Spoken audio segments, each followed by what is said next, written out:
All right, guys. So I'm here today with Coach Leroy, and what we're going to be talking about is calories, the positives about calories and the negatives about calories. So yeah, I'll let Leroy introduce himself there, I suppose, and then we'll get going. All right, yeah. Well, Connor, thanks for actually setting this up and having a chat. This actually started on Facebook where we were having a chat about calories, and we decided, well, you know what? There's so many people that have questions and concerns and thoughts, and there's so much data out there. We thought, well, let's put through a little session where we just, in general, talk about calories and that. But basically, Coach Leroy, I'm a online coach as well. So other than that, I am coach out at CrossFit Arena in Bangkok. That's basically my base. Yeah.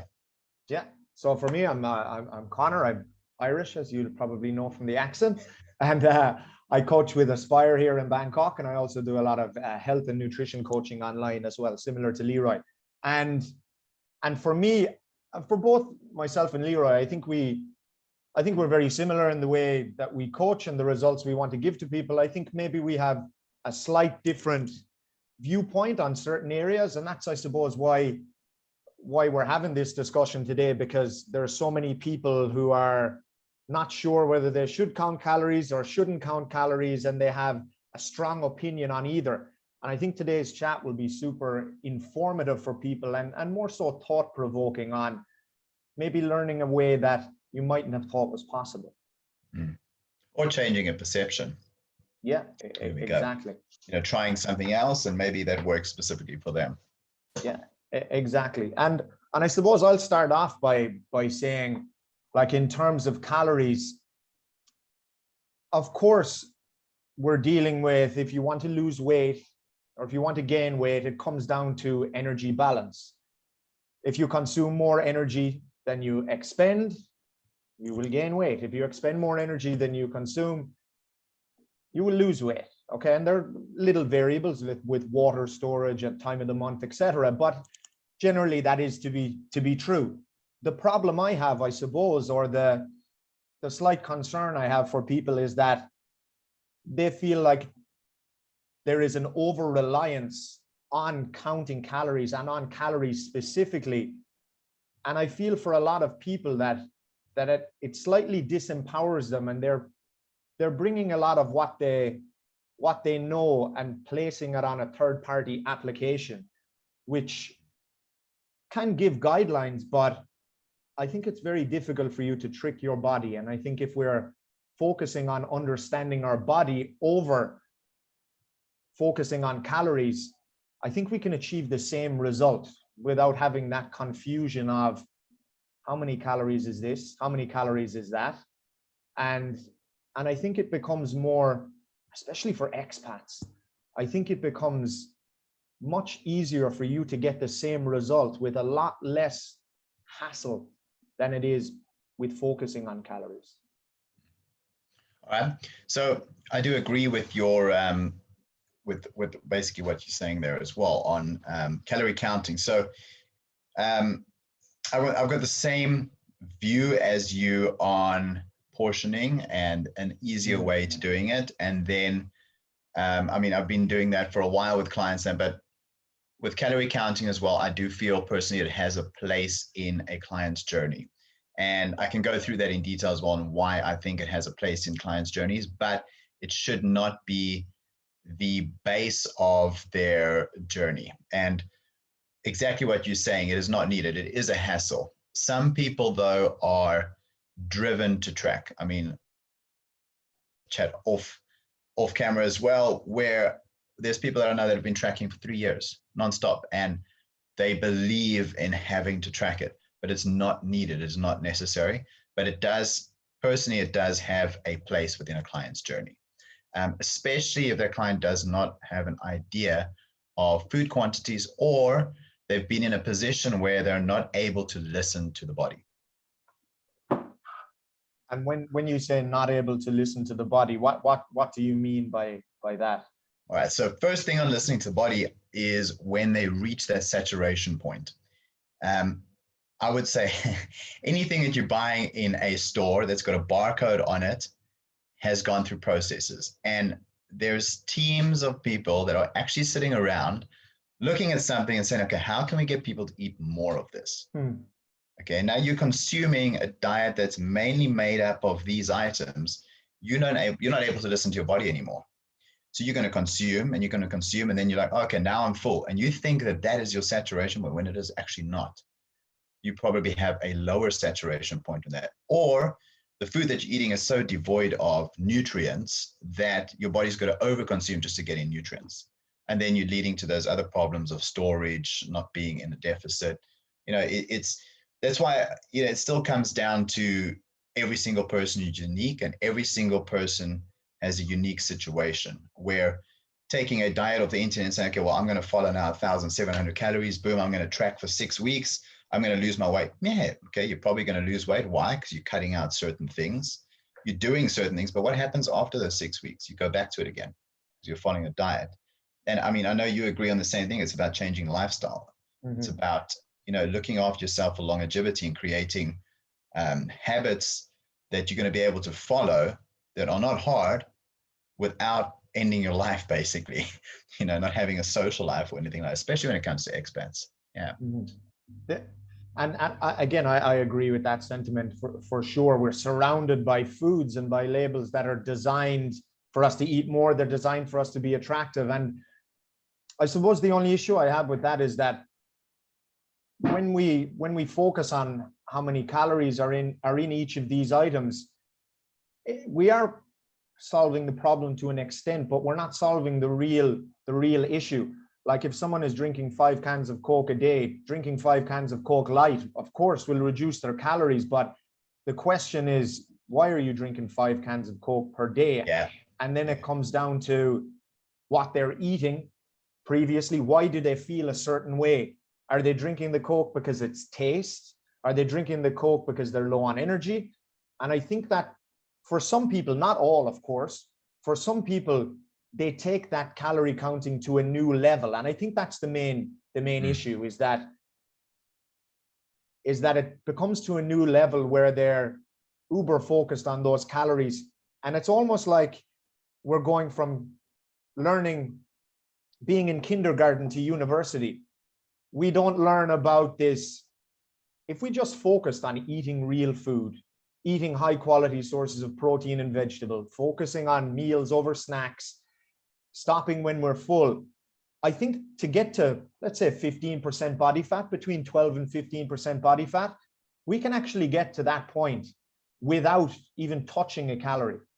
Now, can we get below that? Probably not. It will be very, very difficult. But I think the point of starting and the point of finishing for a lot of people can actually be in those portion sizes and in those hormonal signals. But I think people dive into the later stages and treat themselves almost like athletes, when if you actually just focused on eating clean, real, unprocessed foods only, I think that would solve every single problem. And I know it's easy to say eat whole, unprocessed foods, and it's very difficult in modern times. But instead of having the opinion of this is this amount of calories and this is this amount of calories, I think if we focused on the other way of that, this food gives me short-term energy, this food gives me long-term energy, this food makes me feel full, and this is why I'm drinking this item of, or drinking this soda, or drinking this alcohol. So that's I agree on that. That's education then. And if you're someone that's not working with a coach and you're just reading stuff on the internet, wow, good luck, man. Like the information over there is so contradicting and so vast. I mean, you can pull up 10 different sites on the same thing and every single one will have a different opinion. And you don't even know where the referencing comes from, what studies are done, who funded these studies, anything. It's a mess. It's an absolute mess. But coming back to the portioning and that as well. So personally, I do get calorie counting done with clients in the beginning, but it is done with education.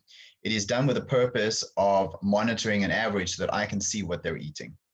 It's basically more of a food journal where I can check their journal every day, and it's not based on calories. If I tell you, okay, you need to hit 2,000 calories today, it's still got a variance, a plus and a minus variance, okay? Because a calorie is not a calorie when you put it in. We'll never know what the true calories of items are unless we analyze them in a lab.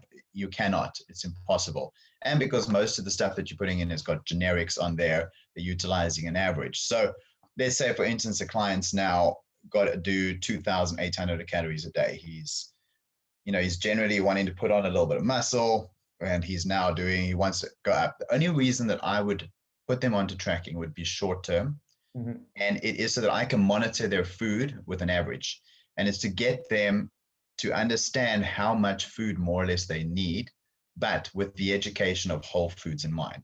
And like you said earlier as well, minimally processed. We don't get food nowadays that is non-processed unless we're killing it ourselves or farming it ourselves, or that everything's gone through a process. From the chicken we buy in store to it's processed, it's packaged, it's labeled, it's processed. Some just more than seen the light of day. Yeah.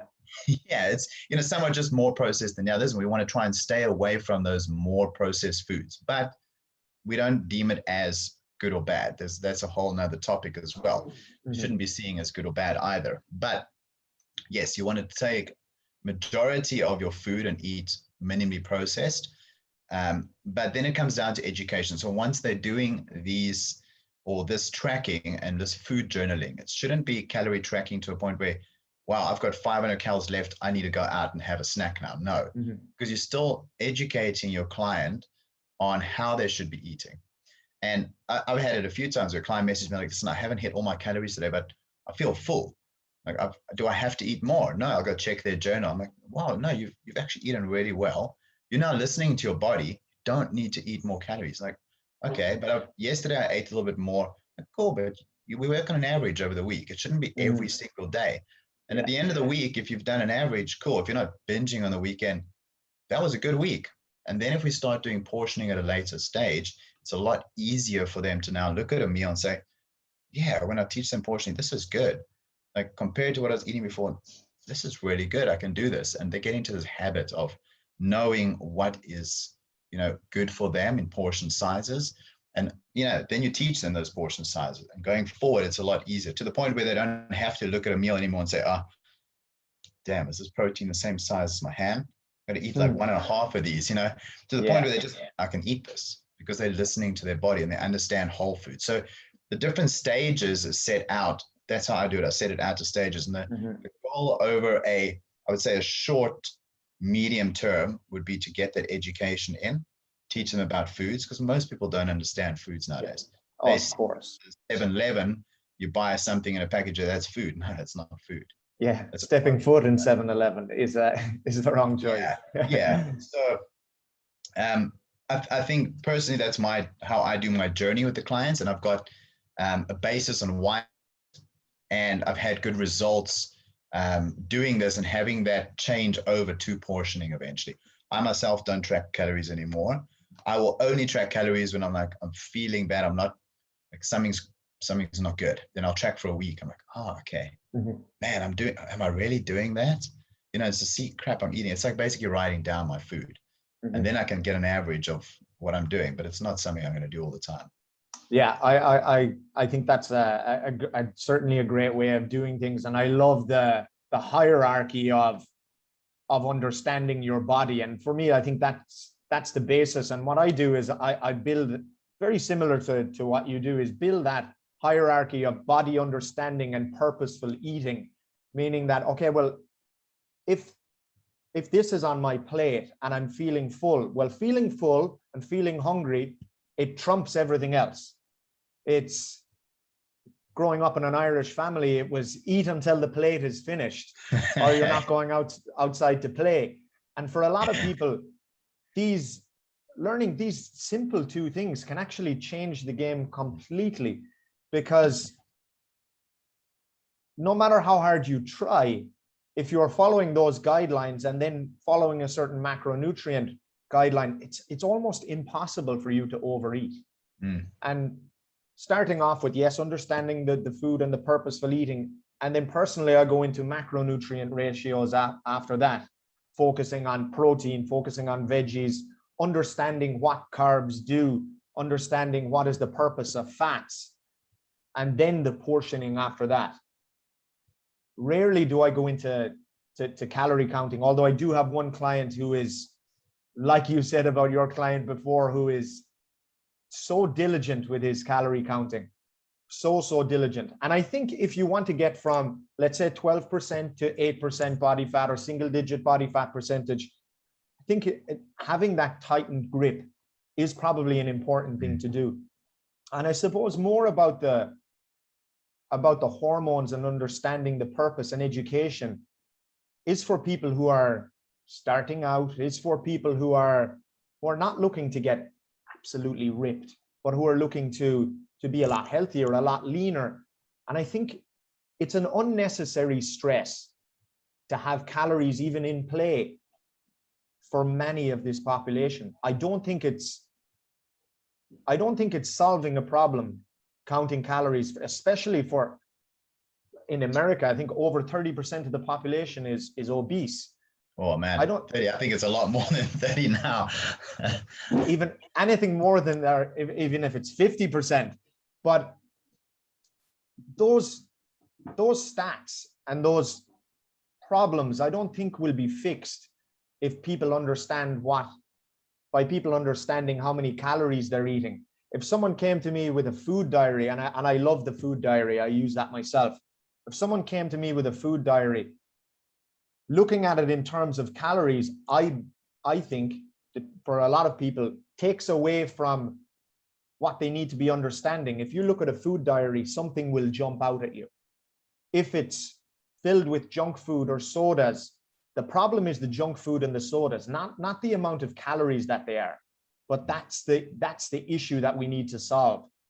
Now, and I understand it's not about good food and bad food, but there are certain things that we must understand about purposeful eating in terms of what is the nutritional value of this.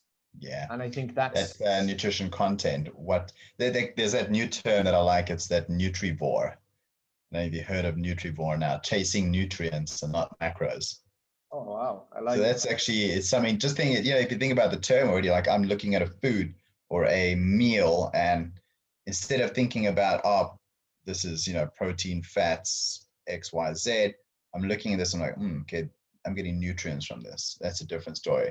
If you look at a chocolate bar, you look at let's say a Snickers bar, yeah, good for the soul for like 5 minutes. But what else? What nutrients am I getting? I'm getting fuels. What am I getting? I'm getting fast fuels. What's going to happen to it? It's in, it's out, burning, I'm storing. My body's now relying on something that's just messing everything up instead of putting something that's actually going to give me sustainable fuel. Yeah, I absolutely love that. I think that's amazing. That's exactly what, in my opinion, successful nutrition is about, is looking at your plate and thinking, okay, this is what it provides me with. Maybe it's simply because it's taste. Yeah. Look, there's clients that I work with, and some clients that do that, where instead of doing, we are in Asia, and one of the big things here is people love taking photos of food. Yes. So instead of the tracking method, especially if a client's doing just nutrition with me, then I generally get them to take a photo of their meal, one meal a day. Okay, this is done over a 4-week period. And they need to explain to me how that meal made them feel. The reason being is we do it mindlessly. So we'll eat generally in front of the TV with our cell phones, and we're eating without thinking or feeling. So that also then leads to that overeating. Hence another reason why I sort of in the beginning of a client's journey use calorie counting is because we're not yet mindful of what we're doing and what we're eating. And it just helps them sort of install better habits, look at portions rather than that. But I sort of lost track what I was saying now. Taking the pictures and how they're feeling after it. That thing on feeling, because if you look at a meal and you eat the meal, afterwards you listen to your body, you'll understand then how that meal made you feel. Did it make me feel lethargic? Do I feel light and energetic? Do I feel recovered?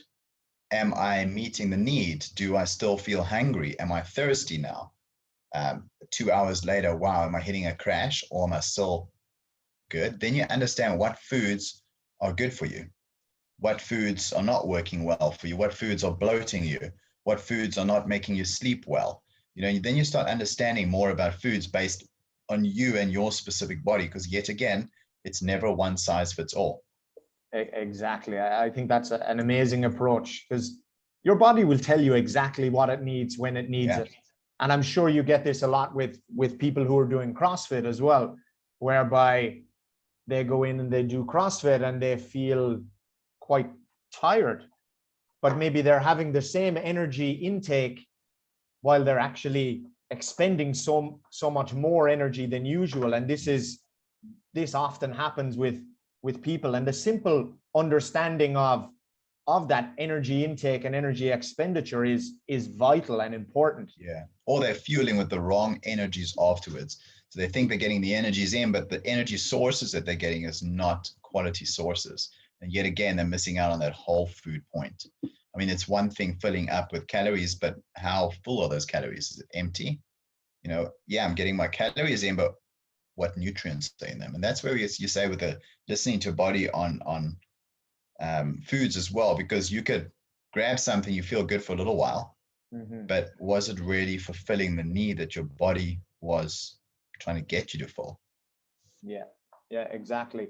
And when we look at, like, in terms of calories and in terms of different diets like intermittent fasting and keto and all of these diets, they follow a similar principle about energy intake and energy out. And it's, people think fasting is going to solve all of their problems, but quite often for fasting, one of the main reasons why people are successful is they're actually just cutting out a whole meal. For keto diet, you're cutting out an entire macronutrient. For carnivore diet, I think you're cutting out 2 macronutrients. So you're just eating proteins. Yeah. And you're it's just eating proteins and veggies basically. But I agree on that 100% as well, because if you go, you can go and open up a Google page and you go and search each and every diet. You go look at the basis of every diet, and some of the basis, well, most of it, the majority is going to be a couple of things. I don't think there's any diet that says you must have sugar. Every single one says reduce sugar, number one. Second one is generally reducing things like processed breads, carbohydrates, all those type of things. Snacking is out, so like all bad snacks, let's put it that way. And then introducing more whole foods. If you go across all of it and you're just doing that already, you're automatically going to reduce your calorie intake. You're going to include higher quality foods, and most probably going to be in a deficit, which is going to include change. So you're fueling your body enough for performance, but not enough for storage. Straightforward. With any diet that you look at, that's the basis behind it. And people are like, oh, but I did keto and I lost so much weight. Okay, what are you doing now? Now I'm eating normal again. So what's normal? No, I'm having my chocolates, my sweets, my Coke every day. Okay, but what happened when you did the keto? No, I cut out the you cut out the certain things. They credit the diet instead of crediting 100%. Most of it is clean eating. And this is what I find as well about the calories. It's okay, yes, I counted calories, but actually I feel that probably you just ate a lot cleaner and you focused on eating the right things. It wasn't that you counted calories, it was that you were more aware. Yeah. And this is where I agree with the food journaling thing. I often get people to do the MyFitnessPal tracking as well, not so much in terms of calories, but for them to be aware of what they're eating. Yeah, I've got a client 6 cups of coffee or something. Yeah, so I've got a client that's beautiful eating. She's mainly on Mediterranean diet, all right? And if I look at her meals, it's like, was this prepared by a chef? Like it's perfect, the ratios and everything, but she's still not reaching her goals. Now, yes, she is on the higher performance end, but she's tracking not for the sake of tracking, but tracking so we can see where we might be going wrong. It's easier for me than her taking a photo of every single meal. Now I get to just analyze most of the stuff she's putting in. She's got eating more or less the same things. So it's not that hard to differentiate. And then it's easier for at the end of a week to define and refine what's there. Okay, let's take this out, eat that for the next week. Was it changes? How did you feel? All right, let's put that back in again. We take something else out. Let's take that out and see. And then we can start refining. So I think it does have its purpose and its place, but it should not be a basis for longevity. Yeah, definitely. I think we can agree on that for sure. And I love what you were saying there. I love the when you do start to become a little bit more detailed and more performance orientated, whether it's people doing triathlons or people involved in competition, the change of a macronutrient and the change of timing even and what you eat, how big a difference it can make in terms of performance, in terms of what you're eating before you exercise or before your competition, how you recover, because some people like to refeed in pretty quickly after they exercise. Some people prefer a certain refeed on a day after. Or the timing of it really it's fascinating. Yeah. But for the majority of the population, it's not necessary until we have 100%. the basics of it down. Then you can start to have fun and really nail down your understanding of it. The basis, I think, for general population, and that's for anybody that's athlete. Athlete means just doing 3 workouts a week. It does not mean if you're doing a workout, any type of work, you're an athlete, okay? And you're an athlete in your own field and whatever you're doing. But education on food and your body, I think, is still the most important thing. Mm-hmm. And if you ever come to a coach that's like, oh, you're just going to track your food, he has calories, I want you to do that. All they've done is giving you a diet that's not going to be sustainable. The best thing a coach, I think, can do is educate over and above everything else. The whys, why your metabolism plays such a role. What are the best foods that you've found that work really well? Maybe you find one that's there. What recipe books are they giving you? What education they're giving you on how you should be portioning? Yeah, these types of things, like what you should be looking at when, and you've done it. You've got these awesome little things as well. Like, okay, you're going out partying. Okay, well, now, do I not drink? Do I not have a social life? Okay. Yeah, everybody still has a drink, but I've done that as well. Where what do you do instead of? Doesn't mean you end it. You got that 80-20 rule still there. So it's going to come down to the education rather to install longevity. And then over that, it shouldn't be this up and down dieting the whole time, yo-yoing, because we're going to have that again. Oh, this keto diet worked. Now I'm eating normal. Now I'm trying intermittent fasting. Oh, going to carnivore. Rather just eat whole foods, man. Yeah. Like, get educated, whole foods. So, it should be, if you're doing it on your own, make sure that the sources you're getting your information from are actually legitimate sources. Or if you're working with a coach, they're actually educating you on why you're doing certain things. Exactly. I think questions empower you. The more you ask yourself questions, the more your coach asks you questions, the more empowered you will be. And the more they ask the coach. Exactly. They should challenge. I've got a guy that challenges me all the time. I love it. It's like a love-hate. It's like, oh, damn it, he's challenged me again. But, then it gets you to sort of helping, like, man, this is good. No, why didn't I use this for another client when that happened? Exactly. So it's good for all of us. Yeah, exactly. I completely agree with that. I suppose, educating yourself, there's no greater thing than educating yourself. A lot of what people are trying to do. And I understand we live in like an impatient society where we have everything at the flick of a switch or the click of a button, but there is no substitute for education. And I think that's the bottom line. Any coach that you get, or even for yourself, education doesn't involve meal plans. Education doesn't involve just blindly following what someone is telling you to do. First of all, nobody likes being told what to do anyway. Yeah, secondly, they're not going to do it. No, they're not. It really comes about via that education and questioning. And that's where you can open up so many doors and put your own take on whatever these diets are, because they all have a positive part to them. Intermittent fasting, there are certain benefits towards it. Keto, there's certain benefits. Basically, keto focuses a lot on fat. If it's carnivore diet, it emphasizes the benefits of protein. If you're a vegetarian, it emphasizes the benefits of vegetables. They all have a certain aspect that they emphasize. But if you put them all together, and whole food, if you put them all together into one style of eating, that is a positive approach. Yeah, and it's still then unique to you as well, because you're still going to eat more of what makes you feel fueled and better than somebody else. That's why a diet should never be given as a generic to every single person, nor a meal plan. I have never given a meal plan to anybody. If somebody says to me, I've had it like, oh, do you supply a meal plan? No, I teach you how to make your own meals. I'm not going to give you something. What's going to happen? Then it's a diet. Now you're going to look at it, I can eat this for a week. You're bored. You don't have time to make this. You start cheating on your diet. Boom, there goes that. What's the point then? Then it's a diet. And diets, we know diets don't work long term. Yeah. It's for a quick success. You want to, I mean, diets for bodybuilders, fantastic. All right. You're going to cut. Agree with that.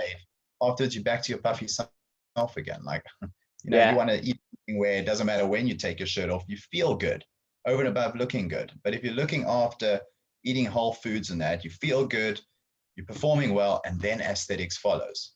Yeah, I definitely agree with that. And you're controlling and taking responsibility. The meal plans often involve offloading responsibility and control. And instead of feeling more empowered, you actually feel like you know less than when you started, because your reliance is on that other person, that other coach, or that meal. And without it, you're back to square one. Yeah. And that meal plan, maybe it worked for the coach, maybe it worked for one client. It does not mean it's going to work for the other 9. It's still a customized journey where you have to walk hand in hand with that client, teaching them rather. And yes, okay, you're empowering your client to a point where they actually don't need you, but at least you've empowered them. Like you say, they understand food, they understand. And generally, if you do that, the client will actually stick with you because you've given them a quality education basically on foods, and they will rely on you then and trust your programming. They'll trust the rest of the stuff that you're giving because you've given them something that they're completely empowered with. Yeah, exactly. So they don't actually need you, but because you gave them that point, they're like, hey, you know, I like this. I like having this guy around. You know, he teaches me a lot of things. Exactly. Good results. Why not? If you got a diet, crash diets and that, man, it's a fight for years. Yeah. For performance athletes, if you're a UFC fighter, go ahead. But otherwise, I think exactly what you said. In fact, our job towards the end, we actually just become the facilitators. We're just there for minimal impact with guidance. And the responsibility goes from us being up here educating to actually leveling off and even becoming more those people taking control. Or them, I've had it before where a client will say, have you done this? I'm like, no, I haven't. I'm like, wow, I didn't know that. You know, they get to that point. I think they become so interested sometimes in it that they actually start researching themselves. And I love it when a client will challenge me on something. I'm like, oh, but I read this, then I go check. Okay, this is actually a legit source. Well, this is pretty good. I haven't thought about this direction yet. And anybody can teach anything, but a client getting to that point is really, like you say, it's empowering. It's you want that from a client. You wouldn't want them to rely on you. You know, I want somebody that's going to stick with me for a long time, where I can look after them, educate them, get them what they want. I prefer working with busy people that don't really have a lot of time. And I want to be able to help them long term, not give them a short term gain that after 3 months, they're going to end up, yo-yoing back.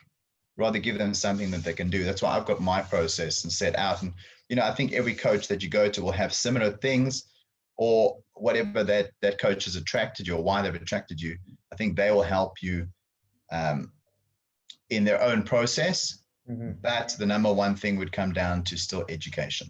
If that coach is not educating the client on why they're doing certain things, maybe you should ask the questions as to why certain things are being done. And if the coach cannot answer you on that, maybe start researching for yourself.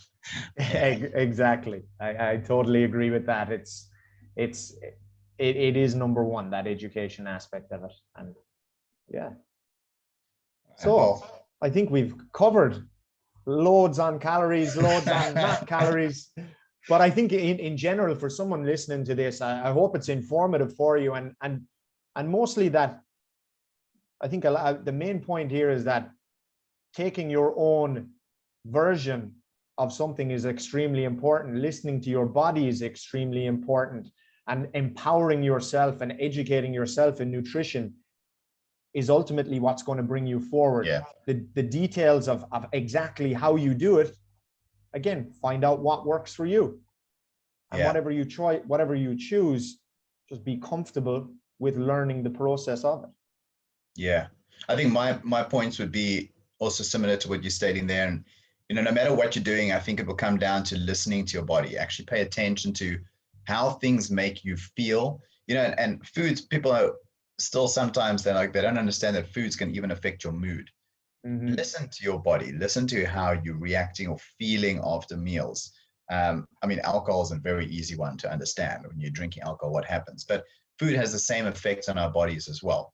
And I mean, if people just started paying more attention to how a specific thing makes them feel, and when we say food, we're talking about more minimally processed foods. But hey, next time you have a Coke, see how you feel. Next time you have that chocolate, was it good for the soul? Yeah, but how did you actually feel? Did you Mhm. feel guilt afterwards? Did you feel bad? Were you lethargic? Did you fall asleep? You know, these things, I think if they're paying more attention to that and just, you know, adding more whole food to diet's never going to kill anybody. Yeah, if anything, just add more whole food, general. And you know, the last point from my side is I paid a visit to the hospital this weekend, one of the big hospitals here in Bangkok. I know the one you're talking about. And it was absolutely shocking going into the hospital, and the only two places that are available for food was a McDonald's and a 7-Eleven. Mm. Now, when one cash cow is feeding another cash cow, man, you got to be worried. If they're thinking that's food, you think your own pharmaceutical and medical institution is finding that as a good source of food, then you need to question things more often. Yes, it's rule of thumb, question everything. Yeah, even what your coach tells you. Exactly. All right. All right. That was Cool. awesome. All right, guys. Thank you so much. Thank you, Leroy. And we'll Thanks, chat soon. guys. Thanks, Conor.